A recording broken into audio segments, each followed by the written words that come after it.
नमस्कार। आप देखना शुरू कर चुके हैं स्टडी आरडी। देखिए, अभी 2-3 कयास लगाए जा रहे हैं। एक एग्ज़ाम होगा कि नहीं, दूसरा एग्ज़ाम होगा ही। तो ये सारी बातों को हम छोड़ देते हैं गवर्नमेंट के ऊपर या चुनाव आयोग के ऊपर। अभी तो गवर्नमेंट कोई है नहीं, आचार संहिता लगा हुआ है। तो अगर होगा भी तो भी दे लेंगे, नहीं हुआ पोस्टपोन हुआ तो तैयारी साथ में चलती रहेगी। चलिए, एक इम्पॉर्टेंट क्वेश्चंस और आंसर्स का सेशन लेके आया हूँ जो यूपी टेट के एग्ज़ाम में सीडीपी पोर्शन के लिए बहुत ही उपयोगी होगा। इक्विवेलेंट उपयोगी होगा जूनियर के लिए भी और प्राइमरी के लिए भी। तो सीडीपी है, इम्पोर्टेंट क्वेश्चंस को यहाँ पर पिक किया गया है और उसको यहाँ पर लाया गया है। और भी इम्पोर्टेंट क्वेश्चंस को लाया जाएगा जो यूपी टेट से संबंधित महत्वपूर्ण होगा। चलिए स्टार्ट करते हैं।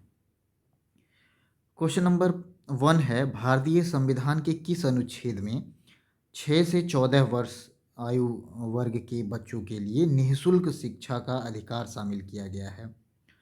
ये है जो निःशुल्क शिक्षा का अधिकार 6 से 14 आयु वर्ग के बच्चों के लिए था, ये था अनुच्छेद 21 ए। अनुच्छेद 21 ए 86वां संविधान संशोधन के माध्यम से इसमें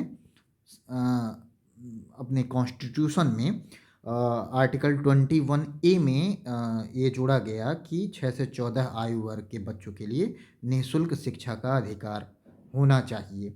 और यह फंडामेंटल राइट है, हमारा फंडामेंटल राइट है। ये फंडामेंटल राइट क्या होता है? इसको बोलते हैं मूल अधिकार।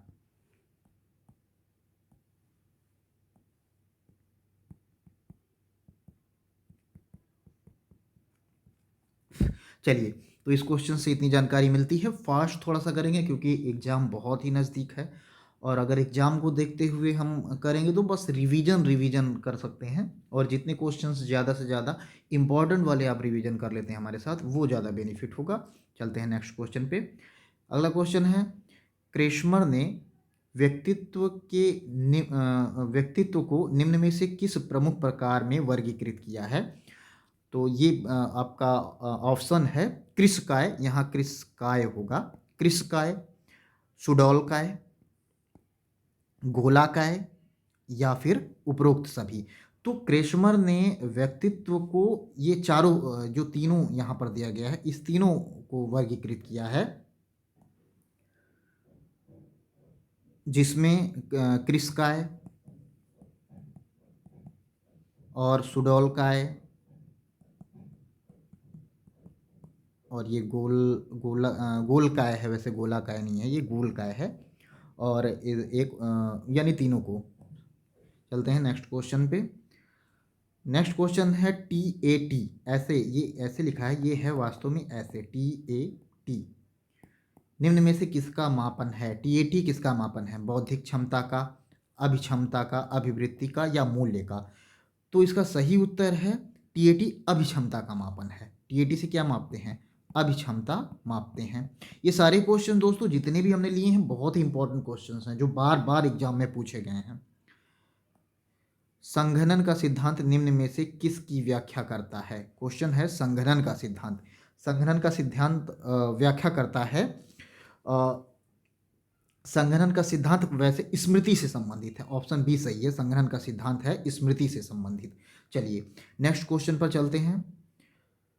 निम्न में से कौन सी शिक्षा मनोविज्ञान की सर्वाधिक व्यक्तिनिष्ठ विधि है? आपको बताना है कि निम्न में से कौन सी शिक्षा मनोविज्ञान की सर्वाधिक व्यक्तिनिष्ठ विधि है। तो इसका उत्तर है अंतर्दर्शन। अंतर्दर्शन जो है वो मनोविज्ञान की सर्वाधिक व्यक्तिनिष्ठ विधि है। चलते हैं नेक्स्ट क्वेश्चन पे। नेक्स्ट क्वेश्चन है अल्बर्ट बेंडूरा से। अल्बर्ट बेंडूरा से एक या दो क्वेश्चंस हर एग्जाम में मिलेंगे आपको, टेट के, रीट के या सी टेट के। तो अल्बर्ट बेंडूरा से इंपॉर्टेंट क्वेश्चंस है कि अल्बर्ट बेंडूरा निम्न में से किससे संबंधित हैं? सामाजिक अधिगम सिद्धांत से, व्यवहारवादी सिद्धांत से, संज्ञानात्मक विकास का सिद्धांत से या मनोलैंगिक सिद्धांत से? तो अल्बर्ट बेंडूरा एक समाजवादी चिंतक थे, यही समझ लीजिए कि जो बेंडूरा थे ये समाजवादी चिंतक हैं। तो समाजवादी अगर चिंतक हैं ये, तो किससे संबंधित होंगे? सामाजिक अधिगम सिद्धांत से संबंधित हैं ये। चलते हैं नेक्स्ट क्वेश्चन पे।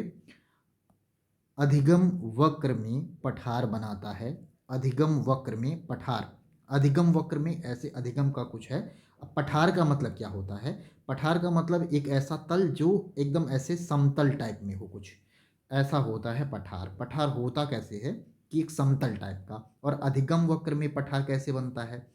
तो परिपक्वता के कारण, अभिप्रेरणा के कारण, थकान के कारण या अभिरुचि के कारण। अधिगम वक्र में पठार मुख्यतः थकान के कारण बनता है। जब आप थक जाते हैं, ना तो आपका अधिगम में मन लग रहा है, फिर आप सीधे सीधे ऐसे चलते जाते हैं, ऊपर की तरफ भी नहीं जा रहा है और नीचे की तरफ भी नहीं जा रहा है, यानी थकान है, ऐसा करके कुछ कर्व बन रहा है आपका।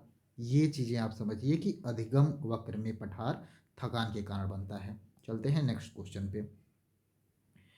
क्वेश्चन कह रहा है कि दर्पण चित्र परीक्षण, ये दर्पण चित्र परीक्षण किसको मापने हेतु प्रयोग किया जाता है?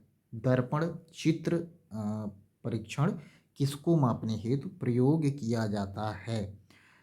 तो ये ऑप्शंस हैं इसमें: अधिगम की गति, अधिगम अंतरण, सृजनात्मकता या अभिरुचि। तो दर्पण चित्र परीक्षण अधिगम अंतरण को मापने के लिए प्रयोग किया जाता है। बहुत बार इसको ऐसे क्वेश्चंस फ्रेम हुए हैं ऐसे।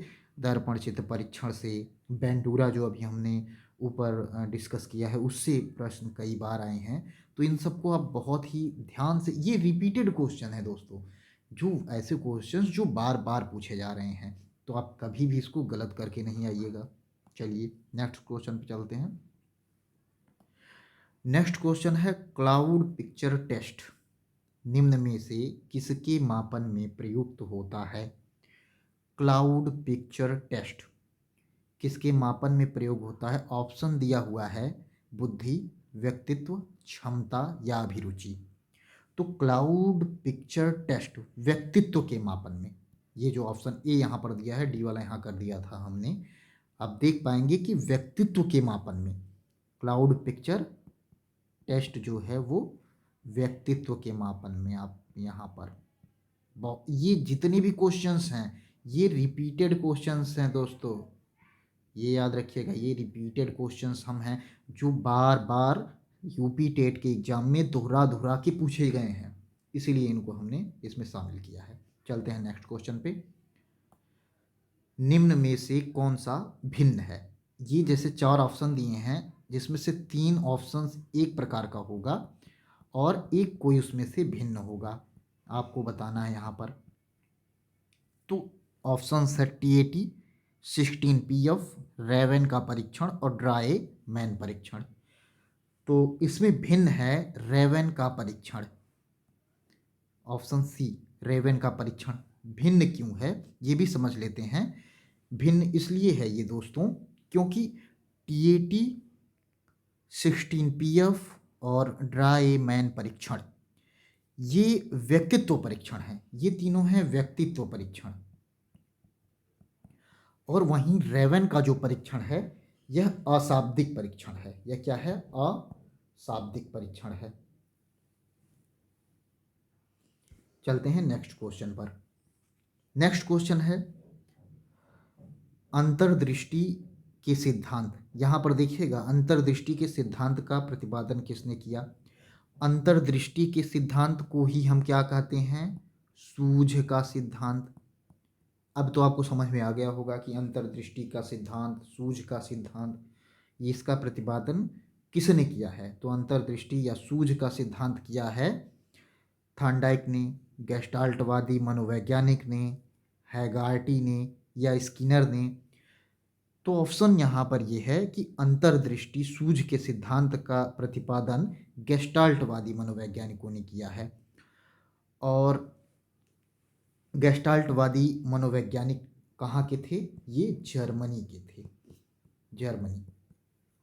चलते हैं नेक्स्ट क्वेश्चन पे। नेक्स्ट क्वेश्चन बहुत ही इंपॉर्टेंट है दोस्तों, कई बार एग्जाम में एज इट इज पूछा गया है, सेम यही क्वेश्चंस उठा करके एग्जाम में दे दिया गया था। तो क्वेश्चन क्या है कि मैकडूगल के अनुसार प्रत्येक मूल प्रवृत्ति के संबंध में होता है। मैकडूगल के अनुसार मूल प्रवृत्ति के संबंध में क्या होता है? संज्ञान होता है, संवेग होता है, संवेदना या चिंतन। तो मैकडूगल के अनुसार संवेग प्रत्येक मूल प्रवृत्ति से संबद्ध होता है। और मूल प्रवृत्तियां कितने प्रकार की होती हैं? मूल प्रवृत्तियां कमेंट बॉक्स में आप बताएंगे कितने प्रकार की होती हैं। वैसे चलिए हम बता देते हैं, 14 प्रकार की मूल प्रवृत्तियां होती हैं। अब आप इसको जरूर एक बार दोहरा लीजिएगा कि मूल प्रवृत्तियां कौन कौन सी हैं। इसको जरूर आपको रिवाइज करके ही जाना है। एग्जाम हॉल में जब भी जाइए रिवाइज जरूर करिएगा। चलिए, तो यहाँ पर ऑप्शन संवेग के साथ जाएगा कि मैकडूगल के अनुसार संवेग से मूल प्रवृत्ति से सारे मूल प्रवृत्तियों से संबद्ध होता है। चलिए नेक्स्ट क्वेश्चन की तरफ बढ़ते हैं। नेक्स्ट क्वेश्चन है, पूर्व अनुभव के आधार पर संवेदना को अर्थ प्रदान करना कहलाता है। आपने किसी पूर्व अनुभव के आधार पर किसी संवेदना को अर्थ प्रदान कर रहे हैं, क्या कहलाता है? क्या वो संवेदना कहलाता है, प्रत्यक्ष ज्ञान कहलाता है, अभिप्रेरणा कहलाता है या कल्पना कहलाता है? प्रश्न ध्यान से समझिएगा कि पूर्व अनुभव के आधार पर संवेदना को अर्थ प्रदान करना क्या कहलाता है? तो प्रत्यक्ष ज्ञान कहलाएगा ये। ऑप्शन बी इसका सही उत्तर है कि पूर्व अनुभव के आधार पर संवेदना को अर्थ प्रदान करना क्या कहलाएगा? कहलाएगा प्रत्यक्ष ज्ञान। चलते हैं नेक्स्ट क्वेश्चन पे। नेक्स्ट क्वेश्चन है, 5 वर्ष के मोहन की मानसिक आयु है 8 वर्ष और उसकी बुद्धि लब्धि कितनी होगी? यह क्वेश्चन पूछ लिया है। यानी बुद्धि लब्धि को इंग्लिश में क्या बोलते हैं? IQ। यही पूछा है, बुद्धि लब्धि कितनी होगी, बुद्धि लब्धि। चलिए इसका एक सूत्र है, बुद्धि लब्धि का सूत्र ये होता है, मानसिक आयु बटे वास्तविक आयु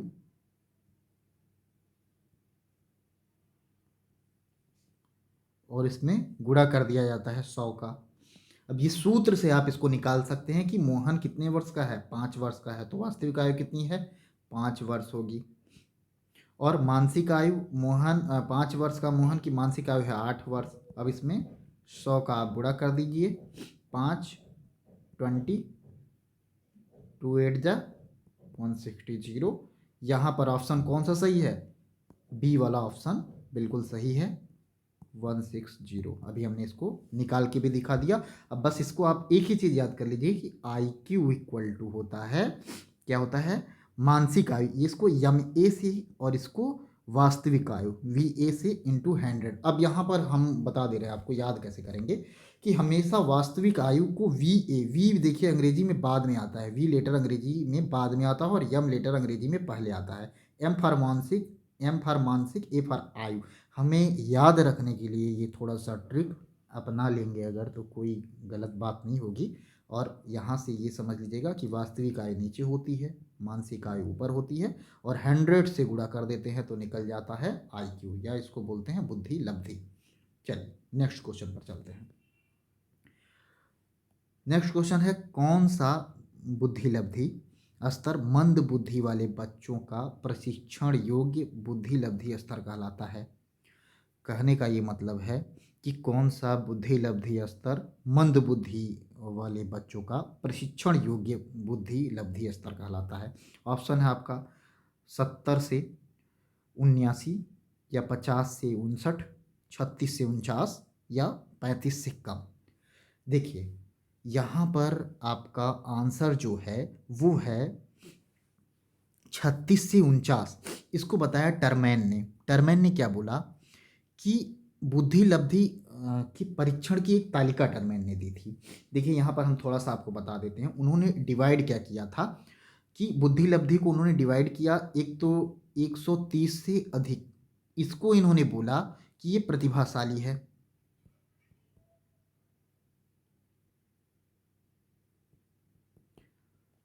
और फिर उसके बाद उन्होंने बोला 121 से लेकर के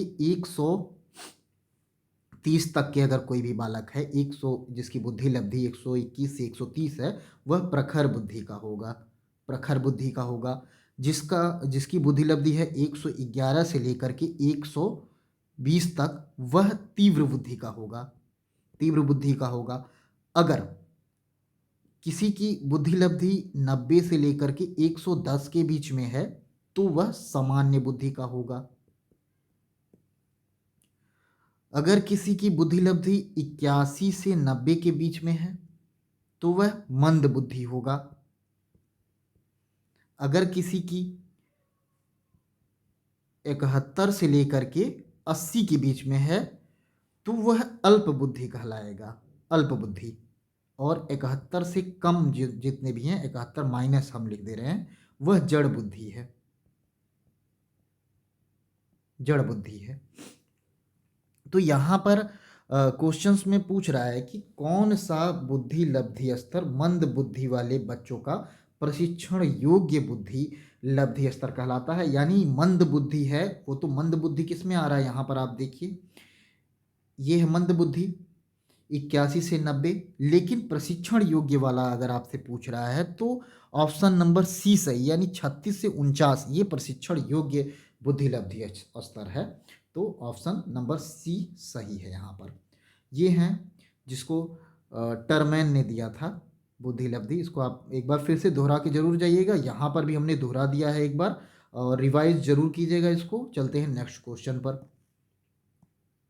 नेक्स्ट क्वेश्चन रोरसाक इंक से संबंधित है। रोरसाक इंक ब्लास्ट टेस्ट, ये एक टेस्ट है का प्रयोग निम्न में से किसके मापन में किया जाता है? व्यक्तित्व के, अभिरुचि के, बुद्धि के या अभिक्षमता के? तो रोरसाक इंक ब्लास्ट टेस्ट का प्रयोग व्यक्तित्व के मापन में, ऑप्शन ए यहाँ पर सही है। रोरसाक इंक ब्लास्ट टेस्ट व्यक्तित्व के मापन हेतु किया जाता है। चलते हैं नेक्स्ट क्वेश्चन पे।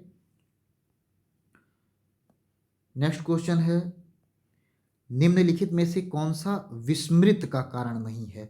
विस्मृत का कारण नहीं है, नहीं पूछा है दोस्तों। तो क्या है? सीखने में कमी, स्मरण करने की इच्छा, मानसिक द्वंद्व या सीखने की दोषपूर्ण विधि।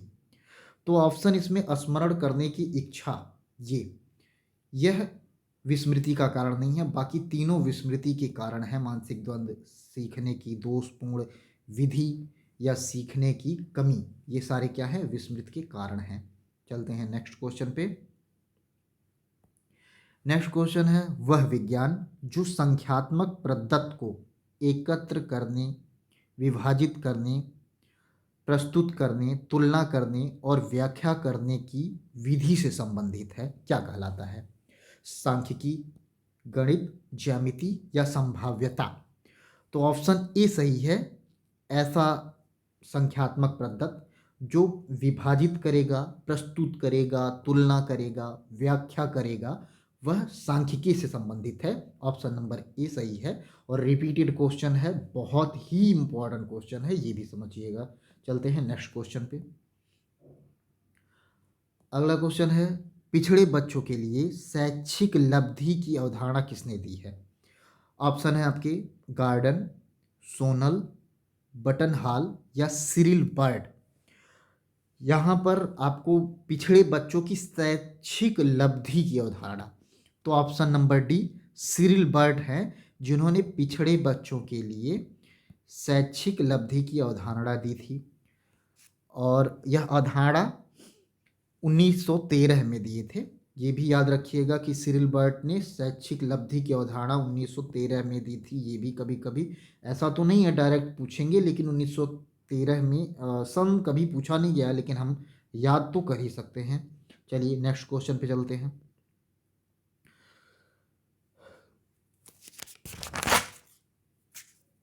इनमें से नेक्स्ट क्वेश्चन है, इनमें से कौन सा बुद्धि का सिद्धांत नहीं है? इनमें से कौन सा बुद्धि का सिद्धांत नहीं है? ऑप्शन है आपके, ऑप्शन हैं एक तत्व का सिद्धांत, द्वितत्व का सिद्धांत, प्रत्यागमन सिद्धांत या बहुतत्ववादी सिद्धांत। चलिए ये देखिए, इसमें सारे जो भी हैं ये प्रत्यागमन बुद्धि, ये प्रत्यागमन सिद्धांत ये बुद्धि का सिद्धांत नहीं है। बाकी ये तीनों एक तत्ववादी सिद्धांत, द्वितत्ववादी सिद्धांत और बहुतत्ववादी सिद्धांत तीनों ही बुद्धि के सिद्धांत से संबंधित हैं। तीनों ही बुद्धि के सिद्धांत से संबंधित हैं। तो आप समझ गए, प्रत्यागमन इसमें सही उत्तर है, क्योंकि यह नहीं पूछा है यहाँ पर। चलते हैं नेक्स्ट क्वेश्चन पे। नेक्स्ट क्वेश्चन है, निम्नलिखित में से कौन सा एक उत्तम परीक्षण की विशेषताओं से भिन्न है? उत्तम परीक्षण की विशेषताओं से भिन्न है विश्वसनीयता, वैधता, वस्तुनिष्ठता या अभिक्षमता। उत्तम परीक्षण की विशेषताओं से भिन्न क्या है? तो इसमें सही उत्तर है अभिक्षमता, ऑप्शन डी। ऑप्शन डी, अभिक्षमता उत्तम परीक्षण की विशेषताओं से भिन्न है। बाकी सारे उत्तम परीक्षण की विशेषता है, विश्वसनीयता भी, वैधता भी और वस्तुनिष्ठता भी। नेक्स्ट क्वेश्चन, निम्न में से कौन सी एक अंतःस्रावी ग्रंथि नहीं है? ऑप्शन दिया है एड्रिनल ग्रंथि, पीयूष ग्रंथि, लार ग्रंथि या थायराइड ग्रंथि। तो ऑप्शन इसमें लार ग्रंथि जो है वह अंतःस्रावी ग्रंथि नहीं है। बाकी जो तीनों हैं ये अंतःस्रावी ग्रंथियां हैं, एड्रिनल ग्रंथि, पीयूष ग्रंथि और थायराइड ग्रंथि। देखिए इसमें ऐसा क्वेश्चंस नहीं पूछता, अगर जैसा ही सेम टू सेम है वैसे नहीं पूछे तो ये पूछ सकता है निम्न में से कौन अंतःस्रावी ग्रंथि है। तो आप अगर एड्रिनल आएगा तो, पीयूष आएगा तो, या थायराइड आएगा तो, तीनों को याद रखिएगा कि ये सब क्या है, अंतःस्रावी ग्रंथियाँ। और इसमें ऑप्शन नहीं वाला पूछा था तो नहीं वाला, लार ग्रंथि अंतःस्रावी ग्रंथि नहीं है। चलते हैं नेक्स्ट क्वेश्चन पे।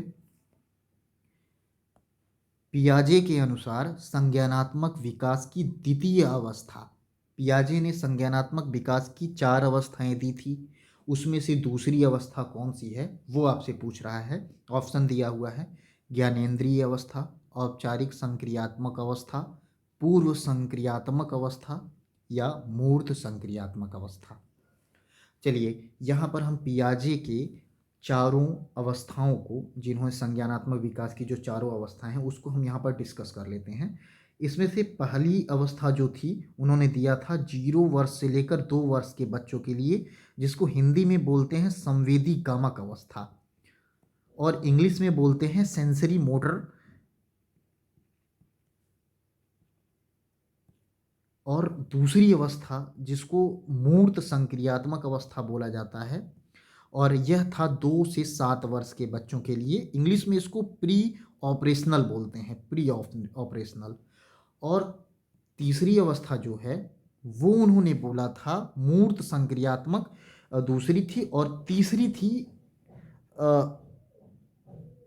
कंक्रीट, यानी कंक्रीट ऑपरेशनल स्टेज बोलते हैं इसको इंग्लिश में। तीसरी अवस्था को प्री ऑपरेशनल था, यहाँ कंक्रीट ऑपरेशनल स्टेज हो, हिंदी में क्या बोलते हैं दोस्तों जरूर बताइएगा। तो ये है जो कंक्रीट ऑपरेशनल स्टेज जिसको बोलते हैं, वो 7 से 11 वर्ष के लिए बच्चों के लिए था। और चौथी अवस्था जो बताया था पियाजे ने, उसको बताया था फॉर्मल ऑपरेशनल स्टेज, जिसको औपचारिक संक्रिया अवस्था या अमूर्त संक्रियात्मक अवस्था भी कहते हैं। अमूर्त संक्रियात्मक अवस्था भी कहते हैं, फॉर्मल ऑपरेशनल स्टेज। यह 11 से 14 वर्ष के बच्चों के लिए था। तो ये चारों अवस्थाएं जो कि जिन पियाजे ने बताया है उसके बारे में हम यहाँ पर समझे हैं। चलिए अभी क्वेश्चंस जो पूछ रहा है उसको समझ लेते हैं कि संज्ञानात्मक विकास की द्वितीय अवस्था क्या बोला था उन्होंने। तो संज्ञानात्मक विकास की द्वितीय अवस्था पूर्व संक्रियात्मक अवस्था है। ये पूर्व संक्रियात्मक अवस्था है जिसको क्या बोलते हैं, प्री ऑपरेशनल स्टेज। चलते हैं नेक्स्ट क्वेश्चन पे। नेक्स्ट क्वेश्चन है, शारीरिक विकास को प्रभावित करने वाला कारक कौन सा है? ऑप्शन दिया हुआ वंशानुक्रम, वातावरण, खेल तथा व्यायाम या उपरोक्त सभी। देखिए ये 2 चीजें अगर दी हुई हैं, वंशानुक्रम और वातावरण, ये दोनों चीजें शारीरिक विकास को प्रभावित करती हैं। और इसके साथ साथ, इन दोनों के साथ साथ खेल और व्यायाम भी आपके शारीरिक विकास को प्रभावित करने वाला कारक है, यानी तीनों ही यहाँ पर शारीरिक विकास को प्रभावित करेंगे, तो उपरोक्त सभी वाला यहाँ पर ऑप्शन सही होगा। चलते हैं नेक्स्ट क्वेश्चन पे।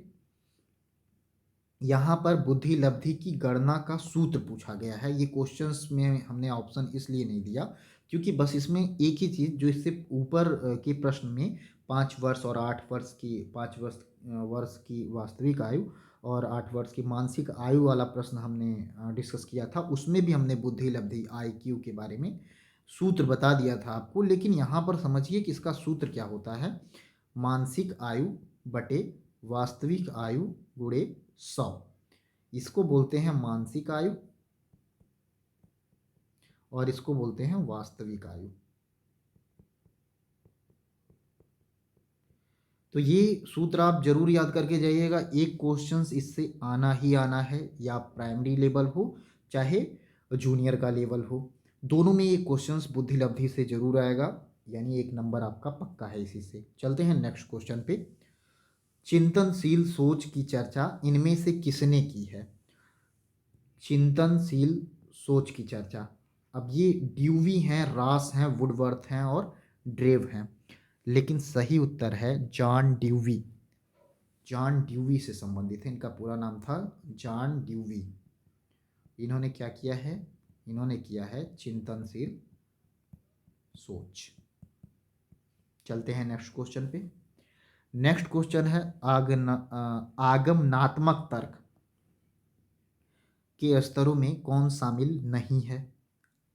अवलोकन, प्रयोग, सामान्यीकरण या कल्पना।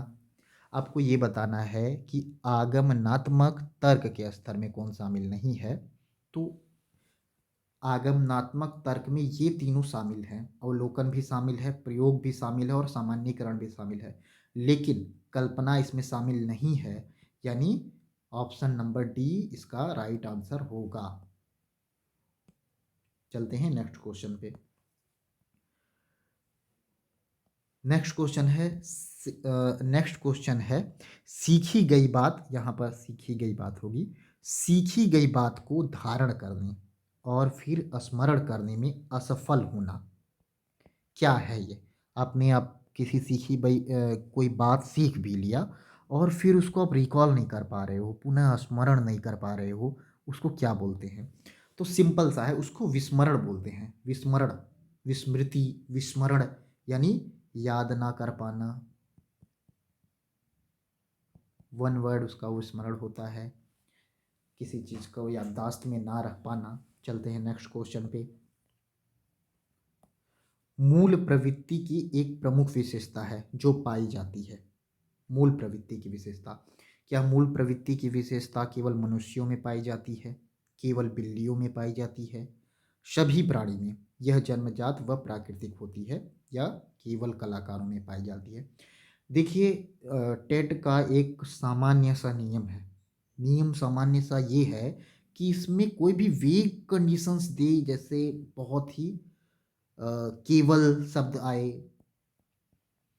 ऐसा केवल आए, या फिर इसमें ही आए, जैसे यह ही है, ऐसे करके कोई शब्द आए, तो उसमें 90% संभावना है कि वो वाक्य गलत ही होगा। और यहाँ पर ये रूल लागू होगा, इसमें तीनों में आप देखेंगे यहाँ पर केवल है, यहाँ पर केवल है, यहाँ पर केवल है, तो ये गलत हो जाएगा। यहाँ इतना वीक कंडीशन नहीं सही होगा। लेकिन यहाँ पर वैसे भी सामान्य समझ से हम समझेंगे कि सभी प्राणी में यह जन्मजात व प्राकृतिक होती है। क्या? मूल प्रवृत्ति। तो ऑप्शन नंबर सी सही है, यहाँ पर ऑप्शन सी के साथ जाएंगे। ये कुछ प्रमुख क्वेश्चंस थे जो बार बार रिपीट हो रहे थे यूपी टेट के एग्जाम में। पेपर 1 और पेपर 2 दोनों के लिए उपयोगी हैं वैसे, लेकिन इसमें मुख्यतः पेपर को पेपर 2 के लिए बनाया गया है, क्योंकि इसमें बार बार जो रिपीट हुए हैं, कुछ क्वेश्चंस ऐसे हैं जो पेपर 1 में भी रिपीट हुए हैं और पेपर 2 में भी रिपीट हुए हैं। तो आशा करता हूँ इससे आपको आगामी 23 जनवरी को होने वाले परीक्षा में लाभ मिलेगा। ऐसे ही और सेक्शंस 5 आएंगे। वादा करता हूँ इन 5 सेक्शंस को आप देख के जाने के बाद CDP में 25+ मार्क्स लेके आएंगे। तब तक के लिए नमस्कार। आपका दिन शुभ हो।